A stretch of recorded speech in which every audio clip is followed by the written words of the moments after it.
નમસ્કાર દોસ્તો, વિડીયોમાં ફરી એક વખત તમારું સ્વાગત કરું છું।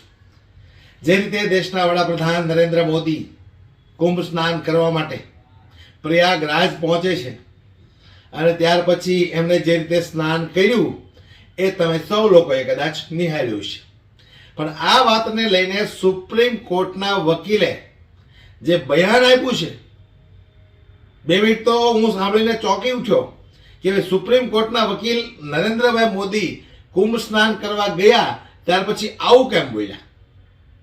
વિચાર કરવા જેવી વસ્તુ છે। મેં બરાબર વિડીયો સાંભળ્યો, વકીલને સાંભળ્યા, ત્યાર પછી મને ખ્યાલ આવ્યો કે વકીલે જે વાત કરી એ વાતની અંદર 100% સચ્ચાઈ છે। તો હું તમને એ સુપ્રીમ કોર્ટના વકીલ જે બોલ્યા છે એ વિડીયો સંભળાવવાનો છું દોસ્તો। પરંતુ એટલું ચોક્કસથી કહું કે આપણે આજ સુધીમાં કુંભ સ્નાન કરતા ઘણા બધા લોકોને જોયા હશે, પરંતુ સ્વેટર પહેરીને કુંભ સ્નાન કોણ કરે છે? કોણ કરે સ્વેટર પહેરીને કુંભ સ્નાન કરવાનું? ગંગા નદીમાં ડૂબકી લગાવવાની સ્વેટર પહેરીને? કંઈક ને કંઈક નરેન્દ્ર મોદી પોતાની ટીઆરપી વધારવા માટે કુંભ સ્નાન કરી રહ્યા હોય એવા દ્રશ્યો ઘણા બધા સામે આવ્યા। પણ ખેર, એ બધી જે વાત હોય તે નાટક કરવું એમની આદત છે। લોકોને સામે ફોટોગ્રાફી કરી અને સોશિયલ મીડિયામાં રહેવું એ એમની આદત છે। પણ જે રીતે સુપ્રીમ કોર્ટના વકીલે આ વાતને લઈને જે બયાન આપ્યું છે એ સાંભળવું ખૂબ જરૂરી છે દોસ્તો।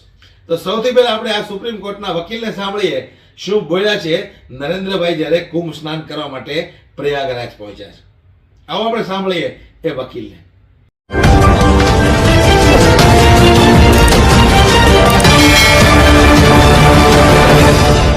उसमें कोई जीत गया और झगड़ा हुआ, 4 बूंद गिर गई और उस बूंद का पानी जहां गिरा बाकी धरती का क्या हुआ भाई?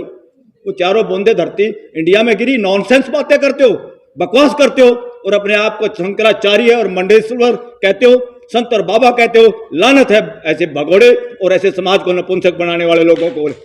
जितने मंदिर बने जा रहे हैं, मस्जिदें बनी जा रही हैं, झगड़े हो रहे हैं। अगर पूरी दुनिया एक है, पूरी दुनिया सृष्टि का मूल मंत्र एक है, तो मंदिर को तोड़ के मस्जिद बनाओ, मस्जिद तोड़ के मंदिर बनाओ, ये क्या ड्रामेबाजी है? कौन है ये लोग? शासन मानसिकता राजशाही में होती है, तानाशाही में होती है, व्यक्तिवाद में होती है, डेमोक्रेसी में नहीं होती और ना डेमोक्रेसी में चल सकती। मगर डेमोक्रेसी के नाम पे देश में शासन व्यवस्था है। शासन व्यवस्था वो होती है जहां चुपचाप फैसले लिए जाते हैं, लोगों की भागीदारी नहीं की जाती, पार्लियामेंट से सस्पेंड किए जाते हैं एमपी और पार्लियामेंट में आपके चुने हुए प्रतिनिधि भी गूंगे बन जाते, मदारी के बंदर बन जाते, बोल नहीं सकते। उसका नाम शासन व्यवस्था होता है। इसलिए डेमोक्रेसी के नाम पे शासन व्यवस्था चल रही है। लगातार देश के लोगों को एक बात ध्यान में रखनी चाहिए, सरकार का कोई भी काम है, कोई भी पॉलिसी है, कोई भी कानून है, सुप्रीम कोर्ट का भी कोई फैसला है, तो सबको एक दृष्टि से आपको देखना चाहिए, क्या इसमें शासन की बू आ रही है या लोकतंत्र की व्यवस्था, हमारी भागीदारी की कोई इसमें आ रही है।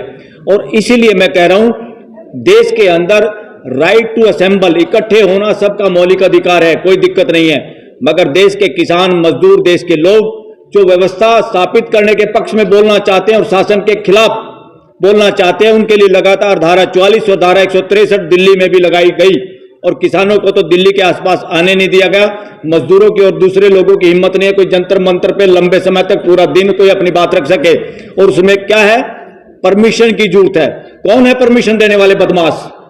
जिनका नाम एग्जीक्यूटिव मैजिस्ट्रेट है हमारे कानून में। वो अंग्रेजों ने बनाया था। क्यों बनाया था वो कानून? ताकि जब भी कोई बोलना शुरू करे अपने गुलाम बंदर से उनको नकेल कसवा दी जाए और लोगों को बोलने नहीं दिया जाए, लोगों को इकट्ठे ना होने दिया जाए। ये कानून असंवैधानिक, उस संविधान के लोगों ने भी आज तक किसी ने ध्यान ही नहीं दिया और धारा 44 से आज 163 के रूप में उसी को आज बरकरार है। ये शासन का षड्यंत्र है, ये डेमोक्रेसी के खिलाफ है। फ्यूचर में ये खत्म होनी होगी। राइट टू असेंबल में क्या होता है, व्यवस्था में क्या होता है? जब मुझे इकट्ठा होना है, हम लोगों को इकट्ठा होना, हमें इंफॉर्मेशन देनी होती है ताकि पुलिस की व्यवस्था, पानी की व्यवस्था, कोई व्यवस्था सरकार की तरफ से हो तो हो जाए। मगर उसमें यह नहीं है कि आप मना कर दोगे लोगों को इकट्ठा होने से। जहां लोगों को इकट्ठा होने से कि यहां कानून की व्यवस्था चरमरा जाएगी, जंतर मंतर पे भी आपको परमिशन नहीं मिलती, वहीं पे वह बदमाश लोग, ढोंगी लोग देश के करोड़ों लोगों को मरने के लिए कुंभ में इकट्ठा करते हैं। यह असंवैधानिक है। कुंभ में कौन सा और असंवैधानिक नहीं, अमानवीय है, प्राकृतिक है और झूठे ग्रंथ कथा कहानियां हैं। इनको आप आस्था के नाम पे ढो नहीं सकते। ये आस्था आस्था करके आप गुलामी की चादर कब तक ओढ़े रहेंगे? ये सारे के सारे उन कथा कहानियां, ग्रंथ और उन सारे सोकाल्ड संत, मंडलेश्वर, फलाना, शंकराचार्य, कोई भी हो, वो देश को बेवकूफ नहीं बना सकता। वो संविधान के अगेंस्ट नहीं बोल सकता। वो संविधान में दी हुई आज़ादी और संविधान की जो ड्यूटी है सबको साइंटिफिक टेम्पर का इंसान बनाना है, वो क्वेश्चन कर सके। आप इस पे क्वेश्चन नहीं करेंगे, ये आस्था है। ऐसी कोई आस्था देश में नहीं चल सकती। आस्थाओं के लिए 3 कंडीशन है। जो आस्था पे 3 कंडीशन पे खरी उतरती है उसको आप एब्सोल्यूट आस्था है, उसका अधिकार इस देश में, बाकी आस्था का अधिकार नहीं है। आस्था का अधिकार तब है आपको अगर ये आस्था देश के लोगों को की हेल्थ ना खराब करती हो। हेल्थ कौन सी? आपको बुखार थोड़ा चढ़ाना है। हेल्थ का मतलब है मानसिक हेल्थ। अगर आपको पंगु और नपुंसक बनाती है, मानसिक गुलाम बनाती है, आप बोलने से डरते हैं, आप क्वेश्चन नहीं कर सकते, आपको डर लगता है, तो ऐसी आस्था को जूते मारना पड़ेगा और संविधान उसको जूते मारता है। असंवैधानिक है जो आस्था आपको ये कहती है कि यहां एक बूंद पड़ी थी अमृत की। साथियों, कितना असंवैधानिक है, प्राकृतिक है, यूनिवर्स के खिलाफ है ये बातें कि सुर और असुरों की लड़ाई हुई। कौन असुर हैं?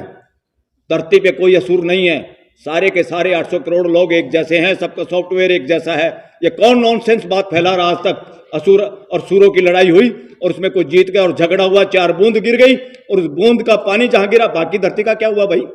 वो चारों बूंदे धरती इंडिया में गिरी। नॉनसेंस बातें करते हो, बकवास करते हो और अपने आप को शंकराचार्य और मंडलेश्वर कहते हो, संत और बाबा कहते हो। लानत है ऐसे भगोड़े और ऐसे समाज को नपुंसक बनाने वाले लोगों को। आज देश के लोगों को और खासतौर पर युवाओं को चैलेंज करना होगा इन फ्रॉड जो पोस्ट हैं। इस देश के लोगों को प्रधानमंत्री एक पोस्ट है, एक व्यवस्था है। प्रधानमंत्री किसी के बाप की और खैरात की पद का नाम नहीं है। प्रधानमंत्री ऑफिस एक व्यवस्था है और उस व्यवस्था पे कई बार गिरे हुए चरित्र के लोग भी जा ही सकते हैं। बहुत सारे ऐसे लोग झूठे एफिडेविट देकर एमएलए एमपी बन ही चुके हैं इस देश के अंदर। तो सीएम, पीएम या डीएम, एसपी ये किसी के बापों की जागीर नहीं है, व्यवस्था के अंग हैं। ये ऑफिस हैं व्यवस्था के। उन ऑफिस को डेमोक्रेसी के तरीके से व्यवस्था को और सुदृढ़ बनाने के लिए, मानवीय व्यवस्था बनाने के, चलाने के लिए ये चीजें हैं। और इनमें जो टांग अड़ाते हैं, आप लोग सोच रहे तो ये डीसी बन गया, ये एसपी है, ये सीएम है, पीएम है, और कैसे भिखारियों की तरफ चारों तरफ मंडराते रहते हो। आपकी व्यवस्था आपने खड़ी की है और आप ऐसे भूख, और ये इस देश के अलावा बाकी देशों में कमजोर हो गई है। दुनिया के गिरजाघर खाली पड़े, नीलाम हो रहे हैं और हमारे यहां मंदिर पे मंदिर बने जा रहे हैं, मस्जिदें बनी जा रही हैं, झगड़े हो रहे हैं। अगर पूरी दुनिया एक है, पूरी दुनिया सृष्टि का मूल मंत्र एक है, तो मंदिर को तोड़ के मस्जिद बनाओ, मस्जिद तोड़ के मंदिर बनाओ, ये क्या ड्रामेबाजी है? कौन है ये लोग? ये सौदागर हैं, व्यापारी लोग हैं, धंधा चला रहे हैं, कोई भी है। और साथियों, इस देश में वर्णवादियों से वर्णवादियों के लिए शासन व्यवस्था चल रही है, लोकतंत्र नहीं चल रहा देश के अंदर। और आप लोग क्या किससे मांगते रहते हो? इतना नपुंसक बना दिया आप लोगों को और हमारे को कि हम सोचते हैं जो कुछ कर रहा भगवान कर रहा है। अरे कौन है वो सांड अस्तित्व में जो बदमाशी कर रहा, किसी को गरीब बना रहा, किसी को अमीर बना रहा? दिस इज नॉनसेंस साथियों, अनसाइंटिफिक है। अस्तित्व में कोई ऐसी पावर नहीं है जो लोगों के साथ भेदभाव करती है। जो भी भेदभाव है मानव करता है, मानव द्वारा होता है, मानव के लिए करता है। अस्तित्व में कोई ऐसी शक्ति नहीं है जो आपको दे देगा घर बैठे बैठे। आदमी को छोड़ के किसी को इन चक्रों में पड़ने की जरूरत नहीं है। आदमी ही है जिसको समझ के करना होता, बाकी किसी को ना गॉड ढूंढने की जरूरत, ना मंदिर मस्जिद जाने की जरूरत है। ये हमारी व्यवस्था है और हमें भाईचारा बढ़ाने के लिए, और देश के संविधान का एक ही मूल मंत्र है, आपका कानून, आपकी व्यवस्था, आपकी रिजर्वेशन पॉलिसी, आपका कुछ भी अगर उससे भाईचारा, बंधुत्व अगर नहीं बढ़ता, तो यही एक मूल मंत्र आम आदमी पहचान सकता है कि देश में डेमोक्रेसी है कि नहीं है, शासन चल रहा है। भाईचारा कम हो रहा है तो शासन चल रहा है। राजा बदमाशी कर सकता है, किसी एक के साथ प्यार और दूसरे के साथ दुलार अपनी सत्ता बढ़ाने के लिए। घर का बाप, घर का दादा अपने बच्चों के साथ, माँ बाप अपने बच्चों के साथ भेद कर ही नहीं सकता। वो व्यवस्था होती है, ये शासन व्यवस्था नहीं है। ये तानाशाही चल रही है देश के अंदर। साथियों, एक दो बात और कह के फटाफट 1 मिनट और लूंगा सिर्फ। आपने ये पीछे जो लिखा है दिल्ली में डोमिसाइल का, बिल्कुल, अरे दिल्ली में इतने सारे कानूनों का आपने ध्वस्त कर दिया। पूरे देश के लिए जब आपको बेनिफिट होता है वर्णवादी व्यवस्था को, वर्णवादी मानसिकता को, तो आप सारे कानून ध्वस्त कर देते हो। दिल्ली है आपके, हमारा ग्लोबल एक तरह से इंडिया का विलेज है, एक स्टेट ऐसा, यहाँ वो सारे के सारे धराशायी के पूरे देश के लोग, ओबीसी, एससी, एसटी की तो रिजर्वेशन ही नहीं यहाँ पर, जबकि एसटी बहुत सारे लोग रहते हैं यहाँ पे। अब उनकी रूटें वहाँ से कट गई हैं, यहाँ नौकरी करने के चक्कर में आए थे, यहाँ बस गए, तो उनकी जो भी हक बनता है एज पर कॉन्स्टिट्यूशन वो मिलना चाहिए। ये डोमिसाइल की नॉनसेंस जो सिचुएशन अभी चल रही है दिल्ली में, ये तुरंत खत्म होनी चाहिए साथियों। और मैं एक और बात आप करके, क्योंकि मैं फोटो लगातार जब देखता हूँ, जब भी एससी, एसटी, ओबीसी, माइनॉरिटी, और अभी मैं आदिवासियों के किसी प्रोग्राम में था मध्य प्रदेश में, तो वहाँ मैंने कहा, वो लोग बड़े खुश हुए इस बात से। मैंने कहा, बात सुनो, नॉर्थ इंडिया का अगर सबसे बड़ा इसके खिलाफ लड़ने वाला आदमी जो वर्णवादी व्यवस्था के खिलाफ, वो था छोटू राम, जो कंबाइंड पंजाब में एक मंत्री था, वो सीएम हो सकता था, मगर जानबूझ के उन्होंने ये, क्योंकि बहुसंख्या में मुसलमान लोग ज़्यादा थे, वो उनको खुद बनाना चाहते थे सीएम, मगर फिर भी उसके बावजूद मुसलमान सीएम थे, और उसके सीएम होते हुए गांधी और जवाहरलाल नेहरू को भी सिफारिश करनी पड़ी थी। किसने? जो पाकिस्तान का बंटवारा चाहता था, जो पहले वहाँ मेन रहे, क्या नाम था उनका, जिन्ना पंजाब में नहीं घुस सका, उसको घुसने नहीं दिया, वो समाज को तोड़ नहीं पाया, हिंदू मुसलमान सिख ईसाई किसी को नहीं तोड़ पाया, सारा मजदूर सारा किसान एक ही उसमें था। क्यों? क्योंकि सब सामने वाला अगर परिवार के मुखिया या परिवार के कुछ लोग ऐसे हों जो पूरे परिवार को बांध के रख सकते हैं, वही है व्यवस्था, मानवीय व्यवस्था। और उसको भी अब लोगों में ये मत बना है, क्योंकि उनका शरीर नीला पड़ा हुआ था, जो उनके पास रहते थे, एक सरदार जी जो अब इंग्लैंड में बसते हैं, उनके फादर थे, उनके पास एम्प्लॉय थे, उन्होंने बताया था, बोले उस वक्त ना कम्युनिकेशन थे ना कुछ था, मेरे बाप ने बताया था कि छोटू राम का शरीर नीला पड़ा हुआ था, वो मरा नहीं था, जहर दे के मारा गया था, इसीलिए डिवीजन के लिए क्या क्या नहीं हुआ इस देश के अंदर। और सबसे ज़्यादा इस वर्णवादी व्यवस्था का, जब तक ये जो लोग थे ना, Hindu Mahasabha so called, 2-3 seat पूरे कंबाइंड पंजाब, जिसमें पाकिस्तान का पंजाब, इंडिया का पंजाब, हिमाचल प्रदेश, राजस्थान का भी, आज का हरियाणा, आपकी दिल्ली और कुछ पश्चिमी यूपी का भी ये सब कंबाइंड पंजाब का हिस्सा था। इतना बड़ा एक देश था एक तरह से, और उसके अंदर डिवीजन के लिए कोई आदमी मानसिक तौर से तैयार नहीं था साथियों। इसलिए मैं फ्यूचर में चाहता हूं, और उसकी वजह से उन्होंने जितने टिल्ट खेती करने वाले लोग थे, सबसे ज़्यादा देश में शेड्यूल कास्ट के लोगों के पास अगर ज़मीन है, खेती करने वाले जमींदार हैं, तो वो J&K में है, जो उन्हीं के बनाए हुए कानून के आधार पर, उस कानून की वजह से उनको भी ज़मीन वहाँ मिली थी। आप लोगों को इस बात का आइडिया होना चाहिए। और उसका बेनिफिट वर्णवादियों को भी मिला, ब्राह्मणों को भी मिला, बनियों को मिला, जो टिल्ट करता था, खेती करता था, उन सबको मालिकाना हक मिला था, only due to Chhotu Ram. तो छोटू राम जैसा वो भी एक ओबीसी का चेहरा है इस देश के अंदर, और उस ओबीसी का जो माइनॉरिटी के साथ हैं, जो डिविजिव फोर्सों के खिलाफ लड़े, और उस फोर्स के खिलाफ लड़ते लड़ते जिनकी शहादत हुई, और समाज को पता ही नहीं था कि जहर दे के मारा गया है। आज जब उसके सबूत सामने आ रहे हैं, तो ये स्टोरी इस देश की है। देश में आदमी की पहचान नहीं हुई अभी भी। वर्णवादी ग्रंथ, वर्णवादी कहानियां सिलेबसों से गायब होने चाहिए, यूनिवर्सिटियों से, और सारी किताबें किसी के घर में जूते मार के, लात मार के बाहर फेंक दो। हमने तो सारी की सारी उन किताबों के, हरियाणा के लोगों ने तो ऐसी किताबों की आग बना ली और उससे तम्बाकू भर के हुक्का पी गए।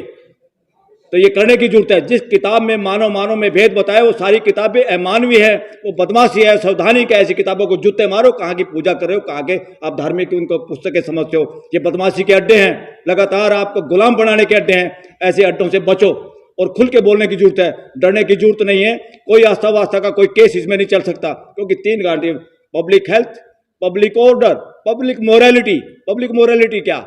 जनता जब सारी की सारी उस बात को समझती है, जानती है, सूरज इधर निकलता है और कोई कहे सूरज नहीं निकलता, धरती घूमती है। और मूर्खता इन्होंने की थी, पादरी फादर लोगों ने, ठेकेदार थे जो ईसाई धर्म के, कि धरती नहीं घूमती, और गैलीलियो को सजा सुना दी, सजाए मौत।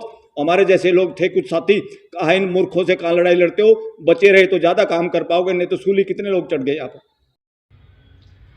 तो आ बाबते તમારું શું કહેવું છે મને કોમેન્ટ બોક્સમાં જરૂરથી જણાવજો, અને વિડીયોને વધુમાં વધુ શેર કરી દરેક લોકો સુધી પહોંચાડો, કે દરેક લોકોને ખબર પડે કે ભાઈ જ્યારે જ્યારે આવી રીતે જનતાનું દિલ જીતવાનું હોય, ત્યારે નરેન્દ્રભાઈ મોદી દેશના પ્રાઇમ મિનિસ્ટર પ્રકારના નાટકો કરતા આપણને જોવા મળ્યા છે। વિડીયોમાં બસ આટલું જ। વિડીયો વધુમાં વધુ શેર કરી દરેક લોકો સુધી પહોંચાડી। જય હિન્દ।